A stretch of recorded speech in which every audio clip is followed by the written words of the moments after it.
अरे गजब किया तेरे लश्कर ने रोज़ आशूरा। बिस्मिल्लाहिर्रहमानिर्रहीम। हुर का सफ़र जो उसकी सिपह सालारी से शुरू हुआ था, अब उसकी शहादत की जानिब बढ़ता जा रहा है। और हुर जब ख़याम हुसैनी में गए हैं तो इस शान से गए हैं कि आपके साथ आपके भाई भी है, आपका फर्जंद भी है और आपका ग़ुलाम भी है।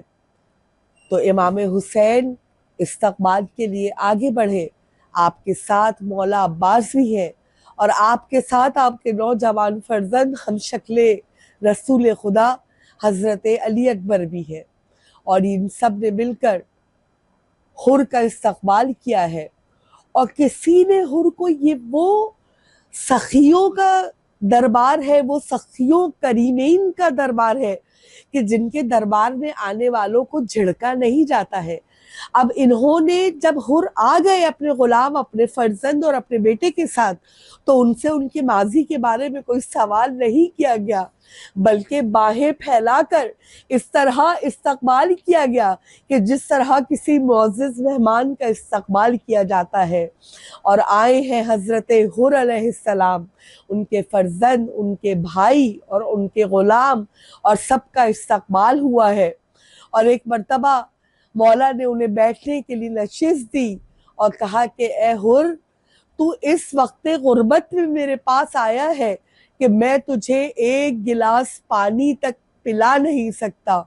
तो हुर की आंखों से आंसू रवा हो गए और कहा, मौला मुझे यकीन है कि अब मैं हौज़े कौसर, जन्नत में हौज़े कौसर के किनारे आपके भाई इमाम हसन, आपके नाना रसूल खुदा, आपके बाबा अमीरुल मोमिनीन और आपकी माँ सिद्दीक़ा ताहिरा के हाथों से जाम पर जाम पीऊँगा और सैराब होऊंगा। बस हमें तारीखों में मिलता है कि सुबह तकरीबन 9 बजे के करीब मेरे मौला की बारगाह में हुर आए हैं। और एक मर्तबा किसी ने पूछा हुर से कि तुम रात के अंधेरे में भी तो आ सकते थे। कहा, रात के अंधेरे में आता तो मुझ पर इल्जाम लग जाता कि हुर छोरी छुपे भाग गया, हुर डर के भाग गया। लेकिन मैं सुबह की रोशनी में आया हूँ, उजाले में आया हूँ, ताकि मैं ये बता सकूं कि मैं डर के नहीं भागा हूँ, मैं डर के नहीं भागा हूँ, बल्कि मैं हिम्मत करके, अपने सीने को चौड़ा करके, अपने सीने को कुशादा करके मैं हुसैन के हमराहियों का साथ देने के लिए आया हूँ।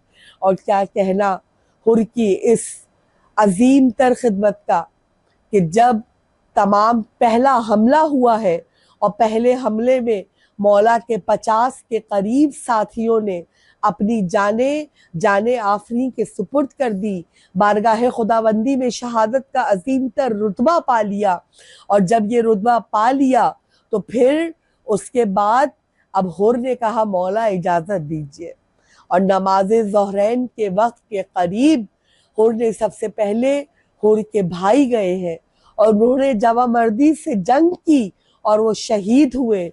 और हुर के बाद, हुर के भाई के बाद उनके गुलाम शहीद हुए। और फिर बारी आई तो एक मर्तबा हुर इमाम हुसैन के करीब आया और कहने लगा, ए इमाम, मैंने सुना है कि अगर कोई बहुत गुनहगार हो और उसके सामने उसकी जवान औलाद दम तोड़ दे तो उसके तमाम तर गुनाह माफ हो जाते हैं। तो मेरे मौला ने जवाब दिया, हाँ हुर, तुमने सही सुना है। तो कहा, मेरी ख्वाहिश ये है मौला कि मुझसे पहले मेरा फर्जंद जामे शहादत नोश करे। और अली इब्ने हुर को मौला ने और हुर ने घोड़े पर सवार कराया और अली इब्ने हुर मैदाने जंग में पहुंचे हैं। और मकातिल में लिखा है कि इस शान से जंग की कि तकरीबन 70 से 80 लश्करियों को मेरे मौला के इस गुलाम के बेटे ने वासिले जहन्नुम किया है। हुर का फर्जंद अली इब्ने हुर घोड़े से नीचे गिरा। और अब जरा सोचिए कि जवान पिसर शहीद होने वाला हो तो बूढ़े बाप के दिल पर क्या गुजरती है। बस जिस तरह हम रिवायात में पढ़ते हैं कि अली अकबर की लाशे पे मेरे मौला जिस तरह पहुंचे थे, बिल्कुल इसी तरह हुर की बीनाई ने जवाब दे दिया और हुर लाशों से ठोकरे खाता हुआ, गिरता पड़ता हुआ अपने जवान फर्जंद की लाशे के करीब पहुंचा तो क्या देखता है कि फर्जंद का सर जानुए हुसैन पर है और मेरे मौला कह रहे हैं। एक मर्तबा जब फर्जंद के इस मंजर को हुर ने देखा तो हुर कहने लगा, ए फर्जंद तू गुलाम इब्ने गुलाम है, तूने कैसे ये जुर्रत की कि मौला के जानू पर अपना सर को तूने रख दिया। बस हुर के फर्जंद ने अपने जानू से, मौला के जानू से अपने सर को हटाया और उसकी आंखों में मौत बढ़ती जा रही है। बस एक मर्तबा मेरे मौला ने कहा, है हुर तूने सब्र की बुलंदियों को पार कर लिया है, बस अब तू चेहरा अपनी दूसरी जानिब कर ले ताकि तेरे फर्जंद का दम आसानी से निकल जाए। बस आपको जैसे पता है कि जवानों की मैयत उठना कोई आसान बात नहीं, इसी तरह जवान बदन से रूह निकलना भी आसान नहीं। बस हुर के फर्जंद अली ने आखिरी हिचकी ली। मौला ने कहा, इन्ना लिल्लाहि व इन्ना इलैहि राजिऊन, और जिस तरह अली अकबर के लाशे को कांधे पे डालकर खयाम तक पहुंचाया था, बिल्कुल इसी तरह मेरे मौला ने हुर के बेटे के लाशे को भी पहुंचाया। और अब वो वक्त आया कि जब हुर मक्तल की जानिब आज़िम सफर हुआ है और हुर ने क्या शुजाअत दिखाई।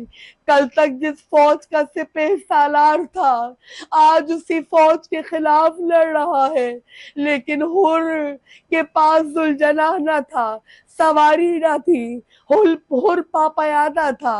बस मेरे मौला हुसैन ने मौला अब्बास को हुक्म दिया कि ए अब्बास हुर के लिए एक सवारी तैयार कराओ। बस सवारी तैयार करी गई और वो जाहिर है माहिर घोड़े थे, वो अपने हदफ तक पहुंचे और हुर घोड़े पर सवार हुए और दोबारा जंग शुरू की। लेकिन एक मर्तबा किसी जालिम का चलाया हुआ तीर आपके बाजू पर आकर लगा है और हुर का हाथ एक लम्हे को रुका। बस बिखरी हुई फौजें सिमट कर आई हैं और सारी फौजों ने मिलकर हमला किया। हुर घोड़े से नीचे गिरे, आवाज दिए, आका खबर लीजिए कि गुलाम आप पर निसार हुआ।